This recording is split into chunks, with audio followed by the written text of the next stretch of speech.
নমস্কার, আমি সেলিম মিলন অধিকারী। দেখতে থাকুন সেলিম মিলন অধিকারীর চমৎকার টোটকা। চ্যানেলটিকে সাবস্ক্রাইব, লাইক এবং শেয়ার, কমেন্ট বক্সে অবশ্যই কমেন্ট করবেন। বর্তমান বছরটি মঙ্গলের বছর।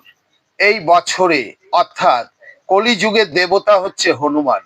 এই হনুমানজির চরণে যদি আমরা নিজেকে অর্পণ করতে পারি, তাহলে এই বছরে যদি মঙ্গলের কুপ্রভাব আপনার উপর থেকে থাকে, কিংবা মঙ্গল আপনার প্রতি কোনো রকম খারাপ দৃষ্টি দিয়ে থাকে, কি আপনার জন্মছকে মঙ্গল খারাপ থেকে থাকে, তাহলে আপনি 108 বার হনুমান চল্লিশা পাঠ করুন। কারণ হনুমান চল্লিশার মধ্যে আমাদের নবগ্রহ লুকিয়ে আছে।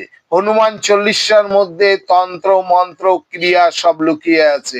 আর হনুমান চল্লিশার মধ্যে মঙ্গলকে শান্ত করার মন্ত্র লুকিয়ে আছে।